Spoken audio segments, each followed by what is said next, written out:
All right, everybody. Welcome to another episode of the Freezin for NFC North Podcast, episode 171.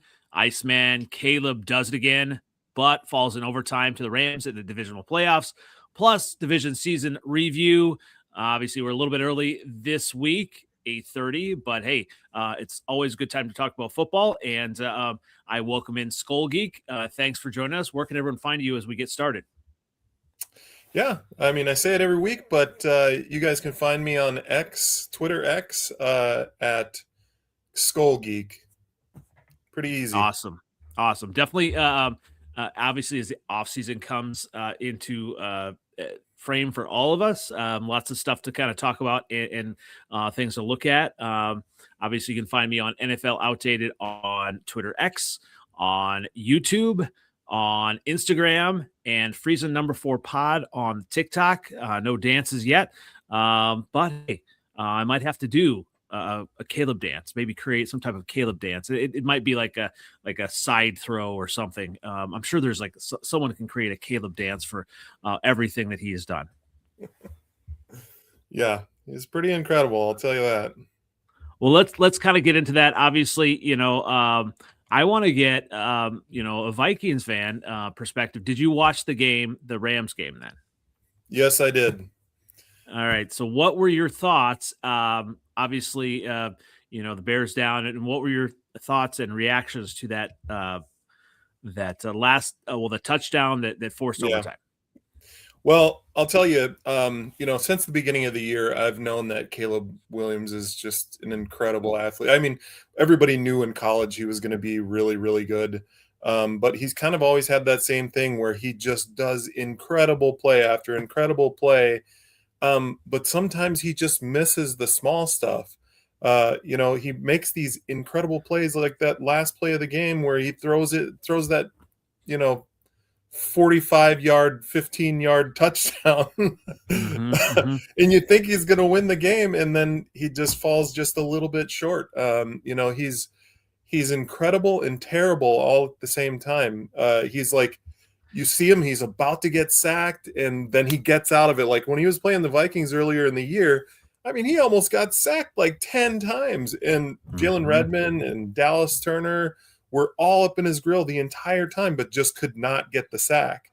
And that's just kind of a microcosm of Caleb Williams, is that, he can do these incredible things, but, he's got 54% completion percentage and, a passer rating of 59 in that game. So it's just like, it's tough. I'm sure you're gonna feel like this a lot of times throughout Caleb Williams' career, but I do think that he's good enough to win big games and get the Bears to the Super Bowl. Absolutely. And I think, it's interesting. Obviously, you hear from different fans, and we all have our own biases. Obviously, Packer fans now are still saying that Caleb is a bust and all of that. And he can't. Oh my gosh. How can you say Caleb is a bust? I mean, clearly Justin Fields, what you could say that about Justin Fields, even when he was on the Bears and doing good things, he wasn't accurate enough to be a quality player. But this Caleb Williams is not Justin Fields, and it's not even close. Nope.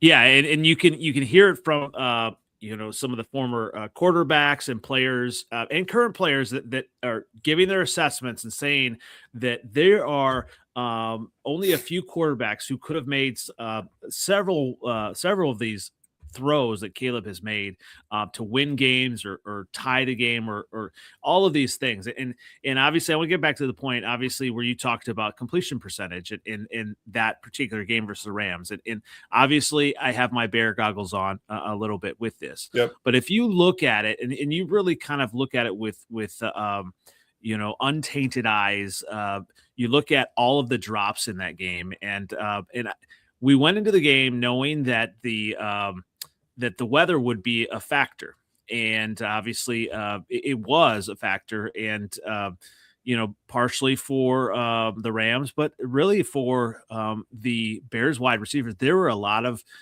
drops, and you look at the game. I looked at that game, and I've watched it again, and Caleb Williams was in control of that game. And if you kind of look just how like pinpoint some of the passes were, now some of them were a little bit too hard, right? But some of them, the receivers, they were right in the hands. And there are a few along the sidelines that he really tried to take a shot. But the cool thing about those were that they were out of harm's way. Now, obviously, everyone's going to, talk about the interceptions, right?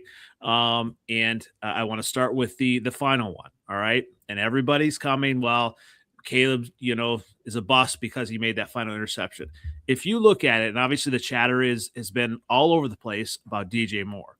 Now, DJ Moore, a lot of people have kind of given him flack and saying, he ran a lazy route, and there are a few factors that I've heard as well. Obviously, Ben Johnson, love him as a coach. He took the blame. He said, basically it was a new route concept, and if there was miscommunication, it was all on him, right? So that's one. And you look at it too, there's a possibility that DJ Moore was concussed, and maybe he was a little bit confused. So there are a few different things, and so he could have been confused. It was a new route concept, and also tired, concussed, whatever it was. So quarterbacks all the dude, this sounds like so many excuses, bro. Okay, I get it. I absolutely get it. But here's the thing. Quarterbacks throw to a spot, right? And they trust their players, right? Yep. And obviously we don't play football at the highest level.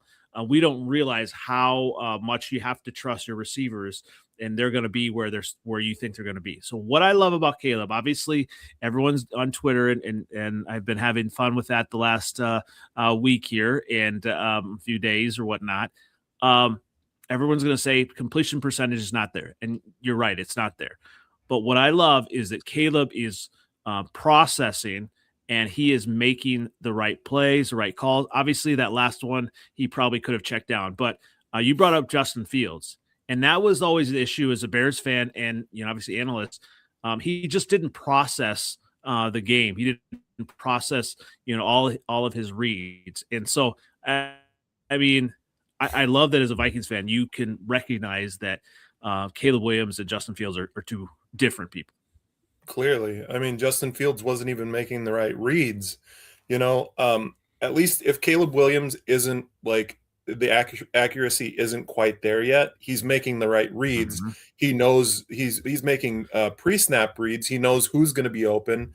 He knows, if it's, cover two, he knows what he's planning on doing before he's not obviously just going to throw it to a person. He doesn't plan on throwing it to the number one target, but he knows what's going to be open according to what defenses are showing. So it's nowhere near. They're not the same quarterback. Justin Fields was nowhere near what Caleb Williams is.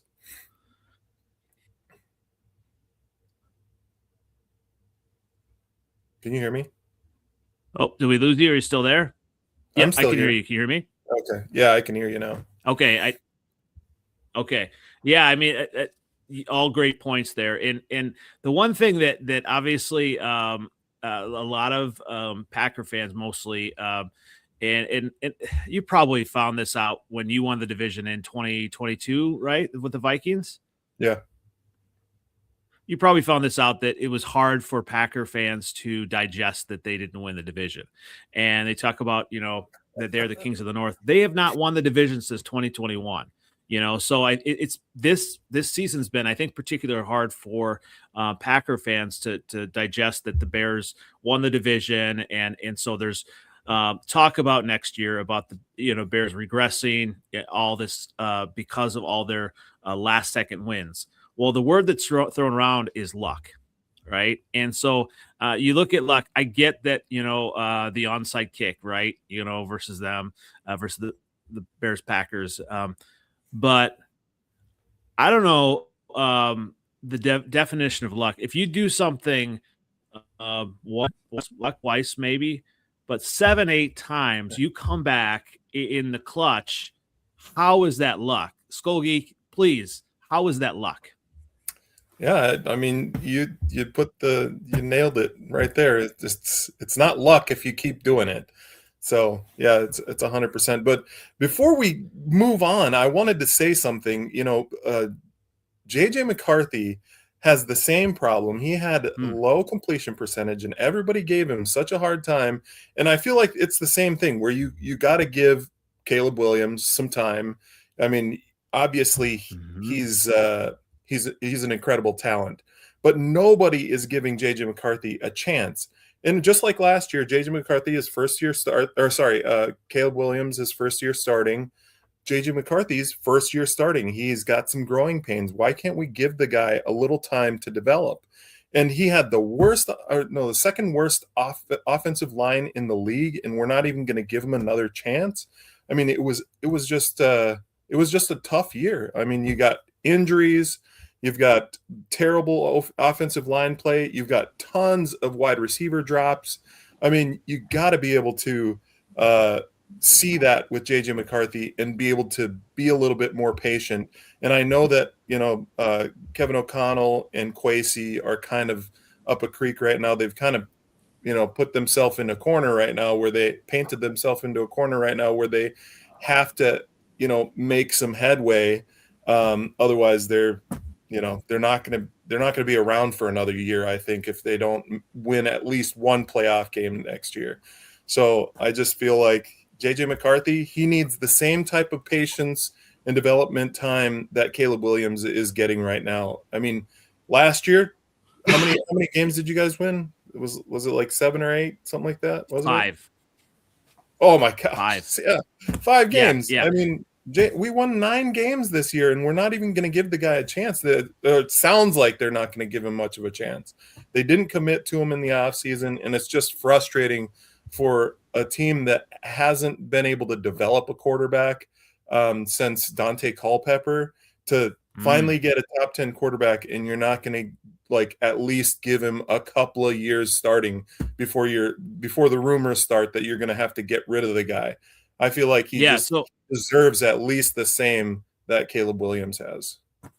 I agree. All good points. And I want to welcome in Mel. He from Talk Vikings with me. Mel, as we get, we're kind of getting started. We're getting into the Vikings talk, so thanks for joining us. Where can everyone find you as we kind of get into our talk here?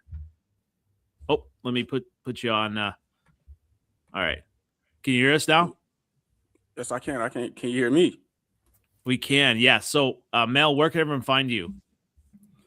YouTube, fairly new, but YouTube used to be Talk Vikings with me, but I'm a football nerd. I'm like all over the playoffs, all over college football, all over everything football. So it's Talk Football with me, but it's heavily, it's heavily Vikings focused. Nice. Absolutely. So, this is a great, segue here. Obviously, you came in talking about, JJ McCarthy, and I am obviously I'm not a huge JJ McCarthy fan, but I do think, as you were saying, Colgate, you need to give him a chance. Like Mel, where are you on the JJ McCarthy kind of going forward? Are you all in on him, or are you a little hesitant? Huge fan. I'm all in. So, you gotta just being here, at home, knowing the quarterback whisperer, as they call him, the guy is phenomenal, man. We better not get rid of him. He's a steal. I don't know about our GM. I'm 50-50 on the GM, but the coach, that's his first quarterback, okay, as a head coach. Mm-hmm. That was the year of the quarterback to me. All those quarterbacks, Drake May, Jaden Daniels, Caleb, Bo. So he could have went with any one of those, but we traded up for JJ, right? Mm-hmm. So this is his quarterback, man. In his first season, he was injured all season. Us here in Vikings country, we're a year behind because of that injury. Mm-hmm. This gone season was supposed to be it. You guys saw that defense. This was supposed to be his second season playing, just like Caleb and them. So he's a year back. He's, it was his second year, but it's really like his rookie season. And just the growth. That first game we beat Chicago, that comeback, the way to play, KO kind of eased them to it, but the way they finished the game, it's like, okay, there's something there. And then we kind of had a couple of losses with him, but he was 2-2 and then got injured. But sorry to be long-winded, but long story short, we saw the growth. We've seen the growth. And working with KO and just him coming back after that Green Bay game. We finished the season 5-0, and just what we saw in the beginning of the season to what we saw, fans like myself, towards the end of the season after that Green Bay game and after his injury and all of that. Completely different quarterback. And the kid is a champion. That's my thing. He's been a champion all of his life since high school.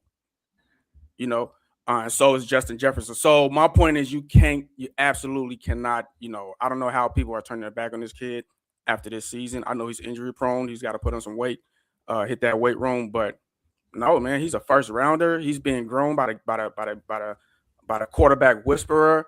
We've seen the growth. He's going into this second season playing. I'm all in. Amen. Yeah, and I think you look at fan bases, and obviously everybody wants to win, and this is kind of the way it was last year. Obviously, with the Bears, I mean, we had a talented quarterback who was kind of struggling, and a big part of it was the coaching staff and not having, Caleb be able to trust the coaching staff, and you see, in the press conferences now, in how Caleb he has all this talent. And now that he has a coach that can match his, ability on the coaching side and really get the best out of him, and just having the reps and as a quarterback, you really only learn by playing. And so like for Caleb to be, matched with Ben Johnson and have, just all the tools of an offensive coordinator, head coach who knows how to scheme up plays. I think that's huge. And obviously, Skull Geek, me from the Vikings training camp. Yep. And the T-shirt, the big KOC. I am actually a big KOC fan. I mean, you look at what he's able to do. He's been able to do with lesser quarterbacks. I mean, it's. So it would be a shame for Vikings fans to give up on KOC or JJ McCarthy. Yeah. And I think we've talked about that. It was almost a fool's gold last year. Obviously, you were excited to do what you did and with Sam Darnold, but like to have those expectations with JJ McCarthy as a fan base, it's hard because you as Vikings fans, you want to see a winner, but it takes time. It really does. Yep. It really does take time to gel with a coach, just like you were saying. But I wanted to say something about Caleb Williams and how there were some whispers last offseason about how he actually wanted to be coached by KOC and not by Eberflus. I mean, clearly, why would you ever want to be coached by Eberflus? I mean, clearly it makes a lot more sense to be able to be coached by KOC, but with that said, Ben Johnson, I feel like he's on par with KOC, possibly a better offensive mind. I don't know. I mean, obviously that's like a no-brainer. Duh. If I was Caleb Williams, I'd want to be coached by KOC too. Yeah, absolutely. And that's nothing. I mean, he didn't know Ben Johnson when he made that, Yeah, exactly. Now he's kind of in a perfect situation now. Yeah, exactly. If you know me, man, to the three people that watch me. No, I'm just kidding. But no, yeah, Caleb, I love Caleb, man. Caleb, I've just been singing his praises, and I'm like, he's gonna turn you guys' franchise around. I hate it. He might bring you guys a championship. He's the reason. Well, I be talking trash about everybody in the NFC North. We're robbers, right? Right. But now I be talking trash about the Bears. I'm like, y'all suck and all that. But I give y'all do that. That game y'all played. Oh yeah. That game y'all played. That game. I was like, oh, they're gonna. I was kind of rooting for y'all. I predicted y'all was gonna lose, but the game, the way y'all play the game, I was kind of rooting because I'm an underdog guy. I want the underdog to come back and win and pull it off at the end there. But no, they played a decent game. Respect to y'all.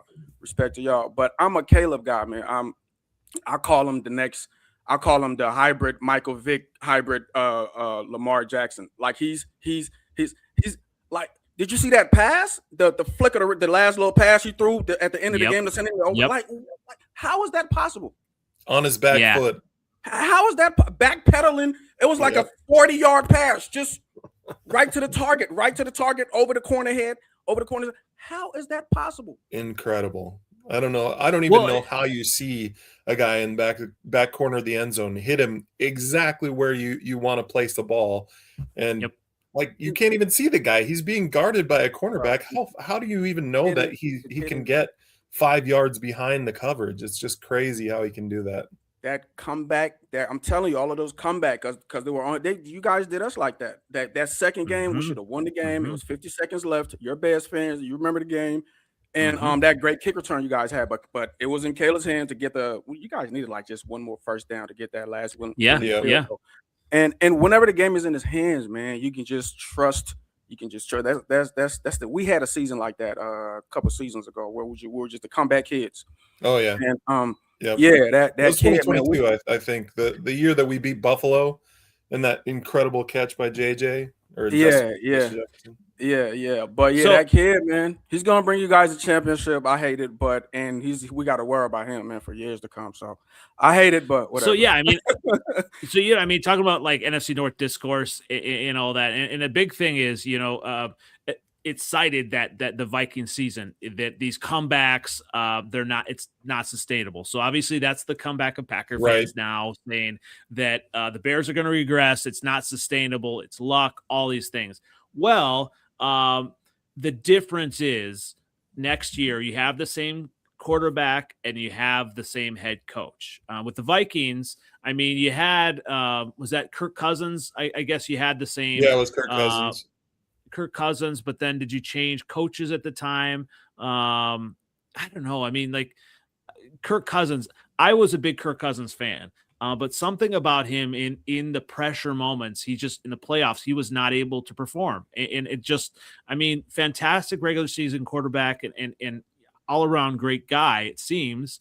I met him at the Vikings training camp 1 year as well. But he just doesn't have it. And as a Bears fan, we went through Mitch Trubisky, very nice guy, saw him at training camp. He just didn't have it, Yeah. I don't know how, unless you're looking at it from, completely fanboy side on the other, that you can look at Caleb and not say he is scary for an opposing, teams, and he is going to be the guy. I just don't know how you can you can say he's not the guy, going forward for the Bears. It's going to at least, not keep the Bears in mediocrity. Yeah. I mean, I saw a couple of posts on Twitter how they said that, they were one of the worst playoff teams. They ranked 16th in DVOA, and, they were the fourth luckiest team in football, and they had, a really easy strength of schedule. But you throw all that stuff out the window when you play in an NFL season. You know what I mean? Like, it's just like, you see it every single week. You see like the worst team in football beat a really good NFL team. And the parity in the NFL is just, it doesn't really matter who's playing. That's why you play the game on Sunday, because anything could happen. So really, I don't put a lot of, I don't put a lot of energy into what the Green Bay Packers are saying about what the Bears are going to do next season. And the Packers are just saying all the exact same stuff. They wrote a script about the Vikings in 2022. Yeah. They're using the exact same script for the Bears. Just ridiculous. Well, let's go to back to the Vikings a little bit. Obviously, we talked about quarterbacks and stuff like that, but speaking of ridiculous, I feel like, and I said this going to the playoffs, that the Vikings defense was not a defense that I wanted to face. And obviously right now, as it stands, Brian Flores has signed an extension. If he does not get a head coaching, he still may get a head coaching position, but if he does not, he's back. And so at least when you look at your team, for better or for worse, you have Brian Flores. You're going to be in games. I would say he's probably the best, if not one of the best defensive coordinators in the league. Are you kind of all in on him, Mel? Oh yeah, Flores, man, Flores. He's been good since Miami. Yep. You know, he had his little, Mm-hmm. had a little dust up over there. But Flores has never been bad. Never. He didn't get a very good fair shot in Miami. That was No, he didn't. I didn't like the way that went down. Yeah. Yep. But he's always been a good coach though. And what I've noticed is these head coaches that become coordinators, they end up being great coordinators. Mm-hmm. Like guys who are bad or mediocre coaches, like your Leslie Frazier's or your Flores or Dennis Allen for the Bears. Yeah, I had a few, but I can't even think right now. But if you really go Patricia, through them, Josh Daniels. There you go. Yep. Guys who are former head coaches when they become coordinators, when they're just focused on like their little group, instead of running the whole team and worrying about everything, they just got their little unit to run. Yep. They end up doing a pretty great job, you know. Yep. And Flores was I won't say like a super great coach, but he was an okay coach. He was a good coach, and you know, him just focused on the defense right now. We didn't see this coming, but man, he's become one of the best. Flores, when he was in Miami, they were terrible before him, and then as soon as he left, they were terrible after he left. Yeah, he turned them around for a little bit. You're right. I think he had three years there, and when he came in, they were the worst defense in the NFL. Yeah. Then he turned it around to like the 27th best defense. And then it was like the 10th, and then like the third best defense in the league with Xavier Howard and Christian Wilkins and all them. So yeah, he really turned it around. Same thing with us. We were literally the worst defense in the league in 2022. Then Flores came in and he turned it around. I think they were like the 20th, and then like I don't know, it's crazy that the type of stuff he does. And I said this at the beginning of the season and at the end of the season that, you know, we can bring in a bunch of different free agents. And we did bring in a bunch of defensive free agents last year, and we pay him 10 million here, 10 million there to, you know, Allen and Hargrave, and paid a bunch of money to Charles Rogers. And it really doesn't matter. The only thing that matters is pay Flores every single dollar that you can possibly muster, because he could put in, you know, UDFAs on his defense, and I guarantee you he's going to be the best defensive coordinator in the league. So just pay him any amount of money, do whatever it takes. That's why I was like so confused as to why it took so long for the Vikings to say, no, clearly we want Flores back. It's been too ridiculous. Too many people saying too many things. I guess there was a bunch of essay stuff on Instagram about him, which, I mean, who would spread these rumors about a guy if you're trying to get him back? I just don't understand why there's so many people talking so much trash about Flores. Maybe it's smart. Maybe they're playing 3D underwater chess to get Flores back. You know, they're saying a bunch of bad stuff about him so that they can actually keep him. I don't know. It's war, man. It's war. So whatever, you know. So, yeah.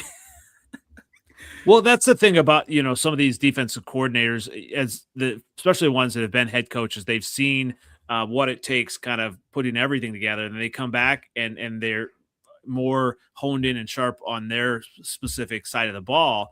But I mean, Dennis Allen, you saw that with him. You know, in the playoff game, like he just knew that, you know, without Tremaine Edmonds, that we had a player down. We had Jalen Johnson hurting a little bit, that he would have to blitz more, and so his blitz rate went up. And you look at these amazing defensive coordinators like a Flores. You know, obviously they've got tendencies, but they know how to adjust. And Flores, like I think you said, Flores has done more with less. You know, he has made players into Pro Bowl players who, you know, you didn't even know their names. I mean, Van Ginkel, Van who, you know, and now it's like he is. I mean, he's a star. I don't know if he's a superstar, but he's right there. Yeah. Yeah, I mean, he's done it with pretty much everybody on our defense. Like, they were pretty much all unknowns, and he doesn't really care if you're a first-round pick or if you're a big free agent signing. He doesn't care. It's whoever can rush the passer, who can get off blocks. That's basically what he says. If you can get off a block, you're going to be starting in my defense. Jalen Redmond came out the XFL, a complete no name, bro. He's a we better pay him. Yeah, you hear what I'm saying? A no name, and I'm saying we better pay him. And Flores, he sees these diamonds in the rough, and he'll play them over a first-round draft pick, or these big free agent signings like Hargrave and Jonathan Allen. Yeah, exactly. Or it's just Flores. Ivan Pace. That's another example. Ivan Pace was balling for us. I mean, he came out of nowhere. There was this kid we had Asamoah. He was supposed to be great. Yeah. I kind of wish that he would have kept Nahshon Wright around. Speaking of really, really good talent that you had on your team, and now he's a Pro Bowler with the freaking Bears. Yeah, but part of it is, opportunity, right? Nahshon, had injuries had not happened to, key players in the Bears secondary, he would not have gotten a shot. And I think, sometimes when you have players that their backs against the wall, they come in, and they just make something out of, an opportunity. And that's definitely what he did. And obviously, but, Kwesi identified him as a good cornerback. Mm-hmm. I mean, he went out and got him from the Cowboys. If you look at his measurables, he's a fast dude. He's got good ball skills. He's tall as hell.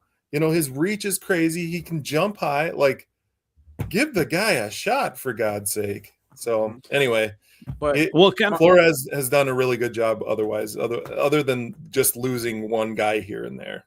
Yeah, that was my point. He recognized the talent because it was supposed to be Asamoah, but then it was Pace, and then what's the guy that came? He was a Viking initially, but then went to Cincinnati. No, kind of got bounced around. Went to the Packers. What's his name? Eric Wilson. Oh, Eric Wilson. Yeah. And Wilson just came out of nowhere. He had a Pro. There's no way he didn't make the Pro Bowl this season. Dude, he had a Pro Bowl season. I don't know why he ever left, honestly, because his first couple of years with the Vikings, he's just like a little Tasmanian devil. He's all over the place. Yeah. So I loved him when he played for the Vikings. That's why I was shocked when they didn't pick him up, and then he had to go to Cincinnati and then Green Bay. But man, is he a Pro Bowler this year? I gotta. There's no way he's not. So when Flores initially did that, it was a hair scratch. I'm like, why? Like, Pace, you're taking Pace out, but he was right. He was right. He's a great evaluator of talent. He calls great blitzes. He's got great schemes. He's just a great coach, man. As far as defense, and he knows talent. I think we were talking about Dennis Allen before this, and man, Dennis Allen, he's impressive. To go from the situation that he was in, where no one was really, speaking it very highly of him when he was down in New Orleans, to come out of that and be a good defensive coordinator and just take that defense from not being much to being a really, really highly talented defense. He's done such a good job.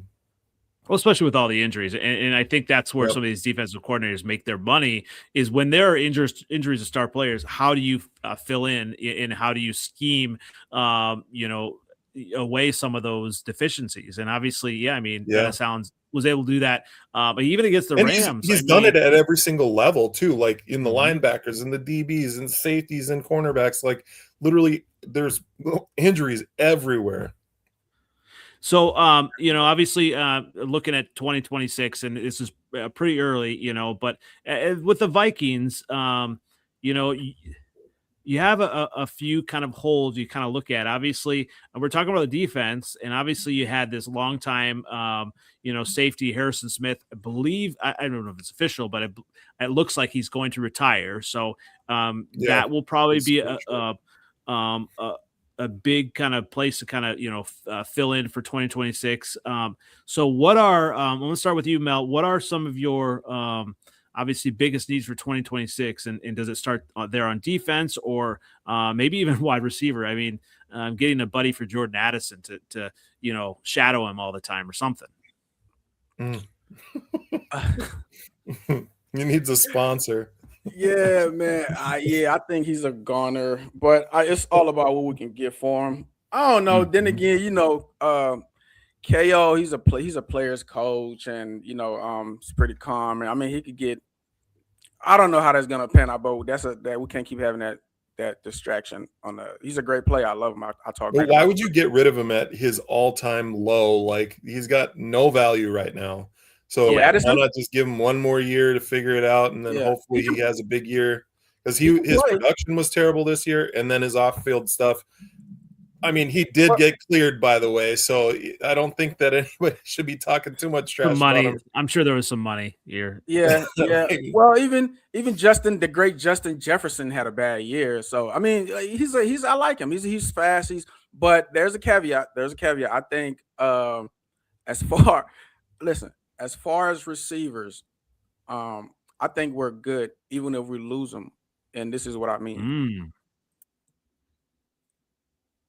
You're a Vikings fan, man. You've seen the growth. We had a bad season, but we did finish the year with a winning record. We didn't make the playoffs, but my point is the growth of Speedy Naylor. Yeah. Okay. The growth. Speedy is a legit number 2 right now to me. Yep. To me, he's a legit number 2.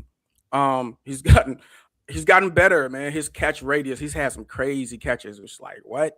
He's super fast. I think he's the fastest of all the receivers. His name is Speedy, obviously. He's known for his speed. His route running has become better. He doesn't like at one point in time he was JJ's favorite target in multiple games. Yeah, JJ was going to him. I was going to say that. Yeah. So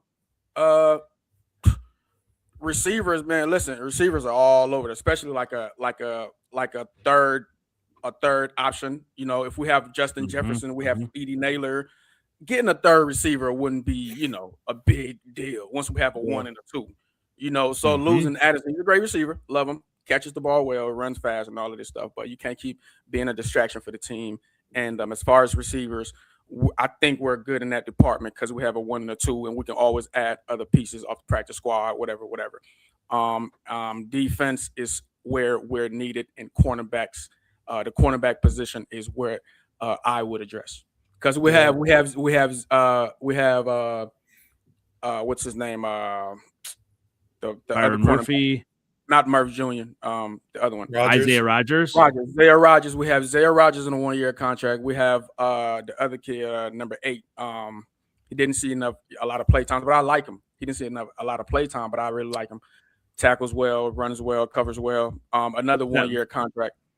Is that Vaughn or Fabian Moreau? No. McLaughlin? No, he used to be a Lion. The Lions. Okudah. Yeah. Yeah. He was on injured reserve. Yeah. So we have and Monroe and all those other guys there. They're not really flashy to me. They don't really stand out to me, man. I like Isaiah Rodgers. Yeah, I like him. And he's around for another couple years, isn't he, Isaiah Rodgers? I thought we had him for only 1 year. Do we have him for a few years? I thought we had him for another. I really don't know. I might be mistaken. I might have looked that wrong. I thought he was around for at least 1 more year, but I'm not sure. But Byron Murphy, he's around for another year at least. Even still, I would still address the cornerback position because you can't get enough corners, man. You can't get enough to chase these receivers around. Teams are going 5 wide. Well, so okay, nickel all the time. Yeah, so we got Isaiah Rodgers. Okay. Isaiah Rodgers, Murphy Jr. That's it. We're not deep. We're definitely not deep. We don't have a ton of guys that can play cornerback. So I mean, all of our DBs, we're kind of thin at DB everywhere with, Harrison Smith going out. So I mean, him retiring, we're down a safety already because Theo Jackson ain't going to get it done, in my opinion. So. I mean, we have Theo Jackson, we have Metellus. He's like a hybrid. He can play a little strong safety. Yep. But I would address that cornerback position because we're like looking at the team. We had an injured prone team this gone season. But if everybody come back well and we can kind of stay healthy, we're good everywhere else. Yeah.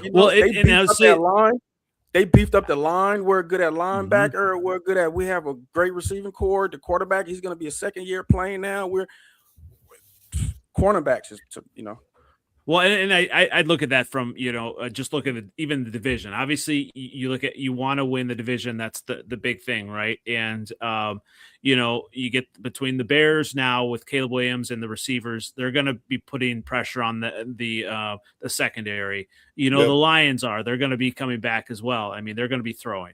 And Jordan Love is as well, whether you're a Jordan Love believer or not.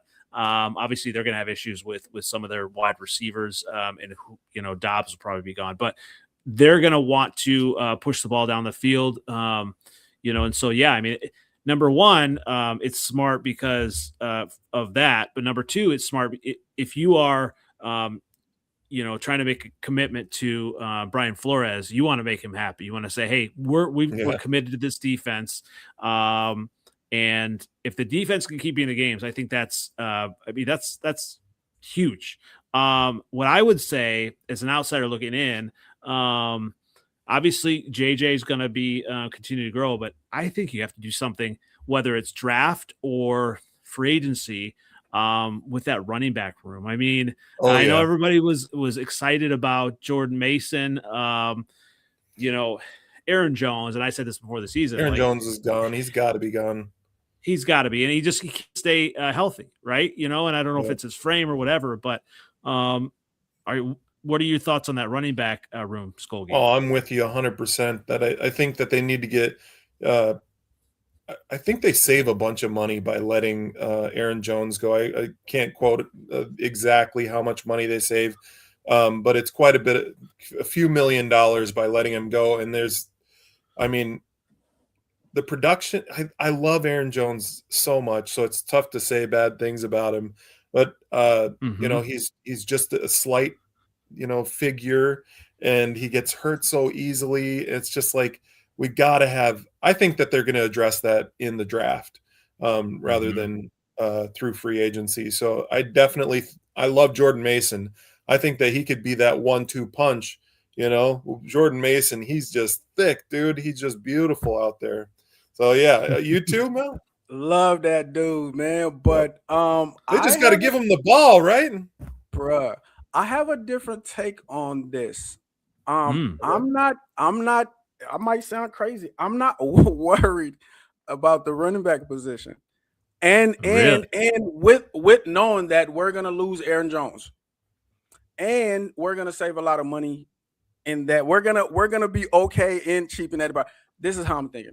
But they're going to get rid of Ham is retiring and Aaron Jones is going to be gone. So you got one guy in Chandler. Oof. Don't need him. Yep. Don't need him. Really KO's offense, like these offenses nowadays, man, don't need a fullback. Well, Juszczyk is the only fullback that I know that's really utilized, maybe one or two more in the NFL. And he's kind of used more like a tight end if you kind of, but anyway, there's a lot of screens for him. There's but nobody listen, teams are spreading defenses out, man. Okay, all this fullback stuff is not happening. If you got a fullback, it's not just blocking. You have to be able to catch the ball too. And that was the reason why Ham was so good in 2022 is because he caught all those balls. I liked him. He was a great fullback, but I'm just saying, like in the league, like the role of a fullback is not as important like how it used to be. It's not. But I just want to say why I think we're gonna be okay losing him and Aaron Jones. And we can have Jordan back for cheaper. And we have Ty. Now, Ty was injured. I forgot all about Ty Chandler. But he came back because he was injured all season. That's another guy who's supposed to be this speedster. Remember? He's supposed to be this speedster, and he's played a few seasons now. So I think, knowing football, knowing talent, I think Ty is gonna come back next season different. I had a couple thoughts, as you're kind of talking there. I said, well, Mel really wants to go like one of the fantasy football, strategies, the zero running back for his actual team, not just fantasy team, number one. But not a bad idea. I like it. I mean, but you're not wrong. I mean, you're kind of, if you have a smart play caller, they're not just, now to the, running back. And that's why, obviously, there's no Packer person on tonight, but that's why we can, throw a lot of shade toward the Packers. I feel like they, Matt LaFleur, they're kind of like chained to, well, they've got, Jacob, so let's, give him the ball, or like right up the middle. It's so predictable. I mean, you look at the Bears and what they did with like Monangai. I mean, just a steal in the draft. Oh my gosh! Love that guy. Even with him, they, out of the backfield, they weren't. He was able to kind of do multiple things, and so I think running back wise and offensive wise, if you're doing that, I mean, that's going to be more successful than just I think what you were saying, just running downhill. How excited are we that LaFleur has been re-signed? I'm actually pumped, bro. All the Vikings fans are excited about Flores, but I don't think the Packers fans are excited about bringing LaFleur back. Hey, man. No, and everything with that. I mean, obviously you look at kind of, teams and just, it's really early now, right? Obviously, for all our teams, we need to see who's going to be re-signed and everything. But coaching matters, and I think we saw that with the Detroit Lions in 2025. Obviously, it made a difference that they lost their coaches. You have an Aaron Glenn who is just an amazing defensive coach in setting the tone for that defense. You lose him, you lose all these other players, plus you lose Ben Johnson. It makes a difference. And I mean, to go with the Packers, and I mean, they're going to lose some coaches as well. They already have. They lost their Jeff Hafley going to the Dolphins. So I don't know. I mean, obviously, when you look at the Bears are going to be relatively intact, and the Vikings should be as well. So, it's going to be interesting. Mel, which team are you more worried about in the division, kind of going forward for 2026? Y'all don't understand. I keep telling y'all, like, for years to come, we have to worry about Caleb. Mm-hmm. Yep. We gotta worry about Caleb. I said that at the beginning of the season. Everybody's like, the Bears are going to be bad. Only 5 wins last year. You remember that first podcast? I was like, the Bears are good, and I'm scared of the Bears. Yeah, you did. Yeah. I don't think that they would have, won that first game is what I said. I don't think that they've gelled with Ben Johnson yet. But, man, you're right. No, you're so right. This dude for years to come. He is their franchise. They have a great coach now. But I like it. Like, listen. I was talking Super Bowl, and then the injury. Like, we just, not this year, but my team right now, and my thing, fingers crossed. We got to keep Flores. We got Flores. We have the structure in place. That's what I've been telling people. Like, why abandon this ship right now? It's taking years and years to build. We've been kind of, this is it. We got the GM, we got the coach, we got the structure in place, we got that defense, we got the franchise quarterback, we got that line. We played that we lost to the Rams in that playoffs game. It was because of the line. The offensive line sucked. The defensive line sucked. The offensive line we couldn't block anybody. The defensive line couldn't get any penetration. We addressed those issues. We're here now. This is it. That's why I'm like, next season, everything goes good. We keep Flores.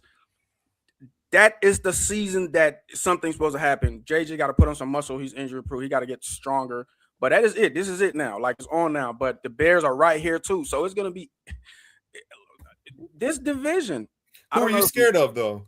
I don't know if we were this year or last year, not the best division, but it has been for like a few seasons, and it's going to be the best division in football for a long time. Just watch. I'm scared of? The Bears. They have Caleb. Yeah. Caleb. That's the only one I'm scared of.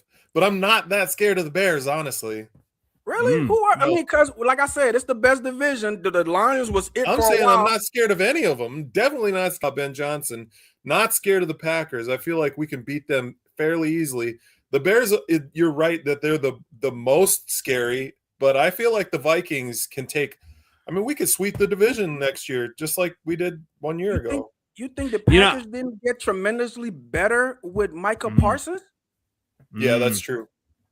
Well, nobody can stop it. We need 3 blockers for this one dude. Nobody can stop that pass rush. The NFC North is the best. It's going to be the best division in football for a long time. Just watch. I'm not afraid of any other team or any other whatever, but the NFC North team. I'm sorry. So no. Like, so that's what I was going to say. Like, I have been saying the NFC North is the best, but the NFC West, you know, you look at Seattle and what they're doing defensively. So when you look at scary teams, and obviously the Bears lost, and they would have, if they won, they would have had to go to Seattle. I was not confident at all that, you know, obviously you got Caleb, you got a chance, but that's Seattle defense. It's for real. I think they're just going to, I think they're going to blow out the Rams. I just do. I think they're kind of on a mission. Obviously, you know, the Rams have Stafford, all that. I think the Seattle Seahawks are you know, tremendous. And I want to go to a point that you said, Skolgi, that you're not afraid of the Bears. And I would almost, and I'm wrong. I'm going to say I was wrong about the Vikings because I said they would win another game, and obviously they did, and they finished the season strong.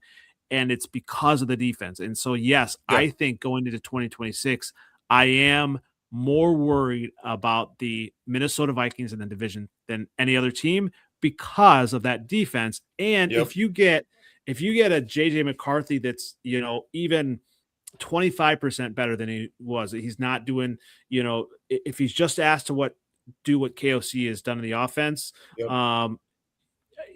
yeah, that the Vikings can definitely compete.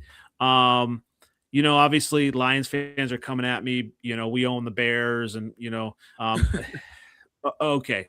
Well, that last game, yes, I mean, Ben Johnson wanted to win that, but he was not going to show all his cards for the Packer playoff game. So get out of here with all, you know, we own. So whatever. But yeah, you look at overall, that Viking defense, with Flores, he knows how to get in players' heads. And obviously he did that with Caleb. And I think it's going to be, Caleb's going to have more growth next year, but yeah, I mean, Flores, he seems to evolve and he knows how to push the right buttons, and that that's terrifying. Yeah. And I think that, you know, like I said, the most important thing on the defense is Flores. The most important thing on the offense next year is to get a damn offensive line, just like the Bears did. I mean, I've said it my entire life. The way that you get a good football team, and the Vikings have done it before, when you have a good offensive line, you're really few times that we've had a really good offensive line. Those are the years that we go to the NFC Championship games. You know, we've got almost the best line in football. And that's the reason why the Bears went from really crappy to really good is their offensive line, in my opinion. Yeah, so I'm going to make this. Oh, go ahead, Mel. No, I was just gonna say, we did address that problem. It's just you know, there's excuses, but like literally, we really were battling injuries this season. We went and got a brand new offensive line, and we're gonna get a new offensive line coach too. So that's awesome. So that problem is addressed. Defensive line, Jonathan Allen and Javon Hargraves in that middle to beef up that. And then we have everybody keep talking about Kwesi. He can't develop players. I mean, he can't draft good. And how do you like what's his name? Number 15. I like Dallas Turner. Dallas Turner. Yeah. How do you like him? Actually, his drafts look a whole lot better if JJ McCarthy turns out and Dallas Turner turns out. And Mr. in trouble with the law all the time. JJ Jordan Addison. Yeah, he's a great player. That's a great draft pick, but I mean his off the field issues, that's kind of unfootball related. But I mean, he's not a bad drafter to me. His first draft pick, everybody was like talking crazy to him, which was what's his face? That broke his leg in training camp, right? Remember him? The kid out of Georgia. Louis Scene. I would have drafted Scene. Like have you seen his tape? I saw him play. I would have drafted Scene. He broke his leg and he was never the same again, ever. Yeah. Nope. You know, so I want to make this pact with you guys as Vikings fans, because obviously a lot of the same stuff gets hurled around on Twitter and on Twitter X, and especially with Packer fans, you know, their go-to is, oh, remember the past? We got this. And it's an absolutely ridiculous argument because you don't have the same players, you don't have the same coaches. It's just an absolutely ridiculous argument. It's kind of their go-to, or they say, "Oh well, 1985." I'm like, okay, I actually do have the VHS of the Super Bowl Shuffle. Old, I don't even remember that. But I'm I don't often bring that argument up. So here's the pact that I'm going to make with you and with Vikings Nation. I will not bring up an empty trophy case if, in an argument with Vikings fans, because, there could be, when you look at the NFL, there's parity in NFL. I mean, you get a defense and they could be right there. And so I think the Vikings and the Lions, those are two fan bases that within a division that I am okay with at least getting the Super Bowl, possibly winning it. But it's just all these kind of narratives, they don't make, they don't move the needle for me anymore. Yep. Yeah, it doesn't even hurt my feelings anymore at all. I'm just like, I don't care if you had a bunch of Super Bowls back in the freaking 60s and won 2010? Who cares? And just for the record, my Vikings haven't won a Super Bowl, but we were NFL champions for what years? What years were those? Like the old years? Yeah. Before the Super Before Bowl the era? Super Bowl. So Pre-Super put some Bowl respect era. for my team's name, okay? We were champions. It was only like 5 teams in the league. Well, we were champions like a few times, so whatever. So yeah, I mean none of that stuff matters. What matters is the past doesn't matter. Obviously, the recent past matters. If you have the same coaches and players, you want to, you have tape, you have tendencies, you have all these things. Those things matter, and I think Packer fans go to that so easy. They're like, okay, well, we've won the Super Bowl, the last Super Bowl in the division. Okay, that's 15 years ago. And I say on Twitter, their Super Bowl drought is a whole teenager right now. So it's like 15 years. Sorry, no, I was just gonna say I can't. Them and the Eagles, they're just like the Eagles to me. They oh my god, the Eagles fan base. Those, if you know me, those are the two teams. I like other teams. I don't really like it. My Vikings. I like favorite players, and I got favorite players on other teams. But the Eagles and the Packers, oh my god, they talk the craziest. But at least the Eagles have won something, Thank you. Well, the Packers, they won the Super Bowl with Aaron Rodgers, and it wasn't recently. Gotcha. But man, the Eagles fan, they tore up I have cousins out there. They're crazy. Like they tore up the city. Somebody died in celebration. Yeah. Mm-hmm. Like it's another level. They're vandalizing cars. Like y'all just won the Super Bowl. Why y'all tearing up the city? Aren't y'all supposed to be happy? Like, isn't this a good thing? You're tearing up the city, like you're protesting or something. Yep. They're just I can't stand it. They're a different breed, man. But Andy, before I know that we're running out of time, I thought we were going to talk about the stadiums. Yeah, good. Yeah. No, it's just I'm excited to talk about. Let's go ahead and do that. Yeah. We've got some time. Absolutely. Let's go ahead and talk about that a little bit. So, fantastic question. So obviously the Bears played the Rams, and it was a snowy, cold game, and it affected the outcome, or at least it affected the players. And so, and I have been to the Vikings stadium, and it's a fantastic stadium. I've seen it, for the NCAA championship game, for a Vikings game, but it's inside, and so you don't have the elements. So I feel like that was one of our really big home field advantages. That's why we went to Super Bowls back in the day, was because we had this insane advantage. And then ever since we've gotten out of, actually back indoors, I feel like we just lost that competitive advantage that, the Bears have and the Green Bay Packers have. Like all these places that just want an indoor stadium. It is fantastic for the fan experience. I'll tell you that. Like you go to a Vikings game at US Bank. Oh my gosh, it's fantastic. I mean, the seats are great. The restaurants are fantastic. The lighting is perfect. The Jumbotrons enormous. Just like everything about a Vikings game is such a good experience. But you know what? It sure would be nice to have a little bit of a home field advantage by living here in Minnesota. Yeah, where are you on that? The indoor, obviously, stadiums.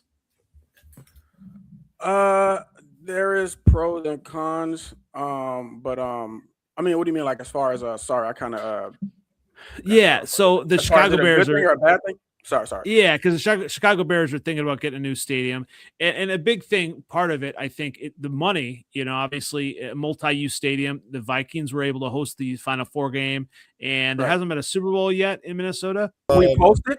Yep, the 2017 Super Bowl. Okay, you've hosted. Yep, I thought that's what it was. Yep, so hosted Super Bowl there, and that's there the only way. Oh, there you go. Yeah, that's the only way a cold weather city is going to host a Super Bowl is you have an indoor stadium. So I get it, the money part of it, the fan experience. But yeah, Mel, where are you on kind of whether it's a good thing or a bad thing for a franchise to a cold weather franchise to have a dome? Oh yeah, definitely a good thing to me. Now you could say it might kind of it might make your players a little undisciplined as far as playing in bad weather games, because you're gonna have some bad weather games playing in, and there are some teams that have open stadiums. You're gonna have them, so you being spoiled a little bit, playing indoor all the time. That sometimes when you go out to these stadiums that that are open for like a playoff game or something, and they're used to it and you're not, that could be a disadvantage. But just me like covering the game, and I kept mentioning it, even in the other game. They both were snowy games. I hate those kind of games. The field is slippery. The guys can't really display their talents, especially the wide receivers. You can't really run your routes right. You can't make the cuts you want to make. Everybody's slipping. Everybody's falling down. Everybody's fumbling. So yeah, playing outside it's like an overall negative, in my opinion, for the franchise, for the guys. Yeah, but if you're there and you're from there, from that town, it kind of gives you an opportunity to be better at playing in the cold than the other teams coming in from Miami or Arizona or somewhere else. Or Los Angeles. Or LA. Yeah, that's what I'm saying. You gotta understand, these dudes are. I was looking at that, but you gotta understand, these dudes, they're pros, and like it's a business. They're not like they get traded all the time. They play for different teams. It's not like they're from here, grew up here, live here all their life. You know what I'm saying? And then other teams get ready too. Like other teams that have domes or whatever, they get ready. Like, let's say all week we're gonna be practicing outside. We're gonna have cold showers or whatever. We're gonna play in the snow for a little bit. Well, like Zimmer was that type of guy. He used to do that. So I'm just talking about if from the overall perspective, like for the players and the fans and all of that. But as far as like discipline, like getting used to playing in the cold weather, that could be a plus, But I'm just talking about from the game perspective and playing it, and the fumbles and the falling down. It's just, I hate those type of games. I like clean. You're not gonna get that all the time, but I like a clean. Yeah, they're professional athletes. You want to see a professional athlete play at their best, and in the mud and snow and rain and wind, you're not going to get the best out of your athletes. Yeah, and sometimes some of those games they end up going to the team that's just kind of lucky that didn't have a lot of fumbles, I guess. And you kind of see this team have way more talent. That's and I hate those. Yeah. What do you think the chances are that you're going to be the Gary Indiana Bears? Yeah, I mean, obviously they're not going to be named the Gary Bears, but it's a very very real possibility that they could move Gary Bears cross the border to Indiana. Just the sweet deal with the tax deal. I mean, basically they're giving the stadium, building it and tax free. The Bears basically just have to pay back the loan.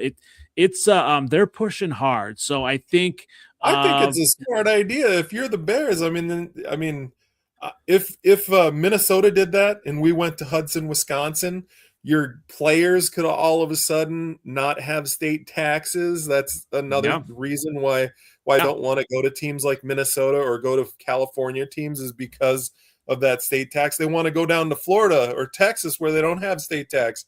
It's basically like you got this giant pay bump. The funny thing is that, I'm not from Chicago, right? And I think you look at some of these teams, even the 49ers, they don't play in San Francisco.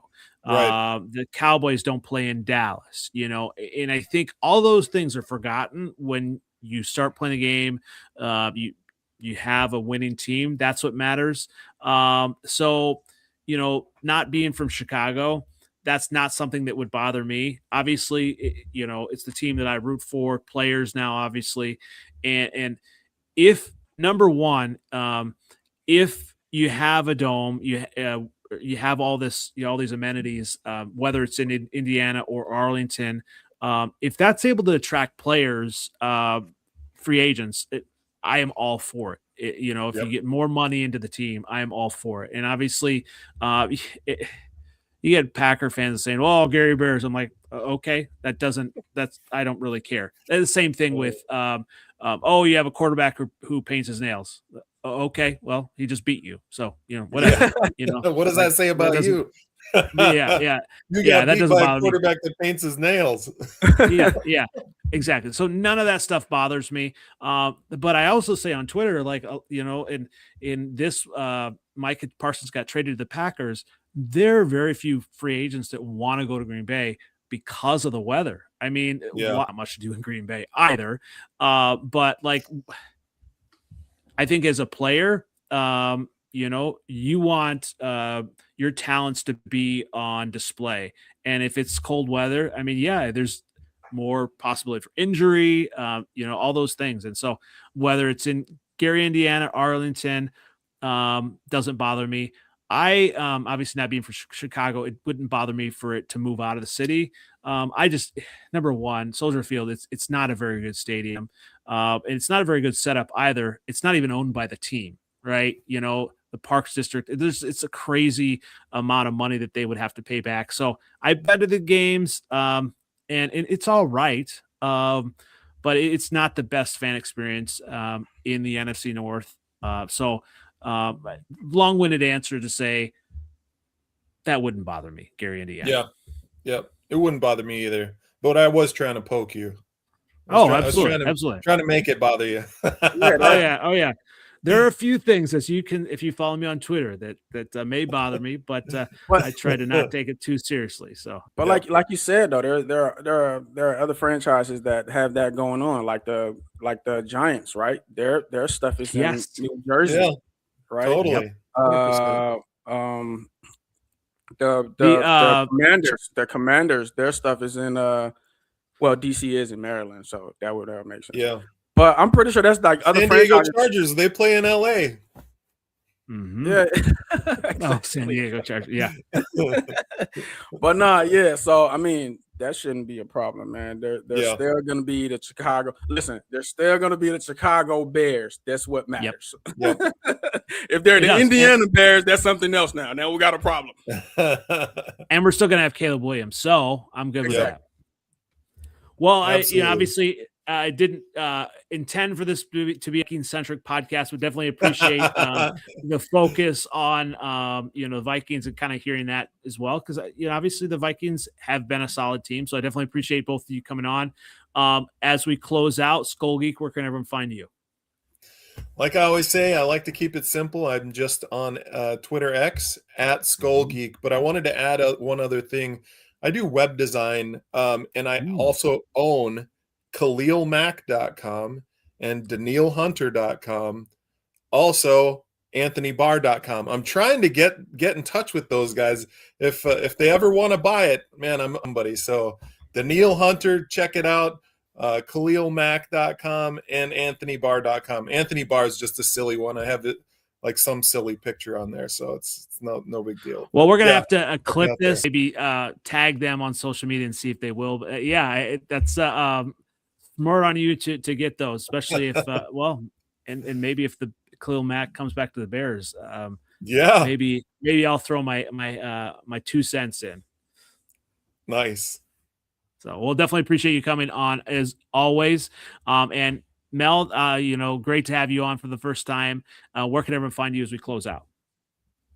Yes, sir. On YouTube at Talk Football with me. Used to be Talk Vikings with me, but Talk Football with me. Pretty new, man. I kind of tried it a couple years ago, but I'm back this year. So I kind of started like a month into the season, so it's pretty new. I do have a Twitter. I just did that, but long story short, Talk Football with me on YouTube. How about your Twitter handle? What is it? I know that's embarrassing. I'm gonna have the link in my description. I just we linked up on Twitter, so I'm pretty sure it's you guys can see it. So we got it. It's Talk Vikes with me. So definitely good stuff there. And we're gonna have to obviously have you on more coming up as well. I didn't want to like isn't there a number behind it? Like Talk Vikings with me, a number? I didn't want to say that. I didn't want to be wrong.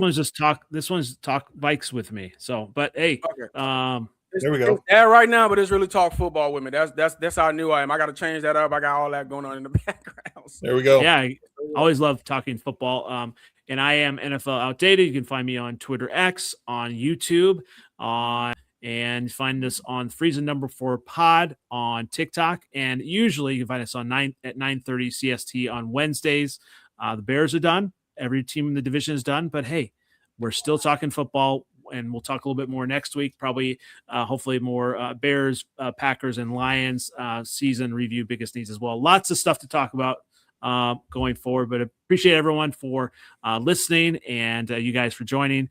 And we will catch you next week. Once again, this has been the Freezin NFC North Podcast, and bear down. So we'll catch you guys next week. Thanks again. Go, baby.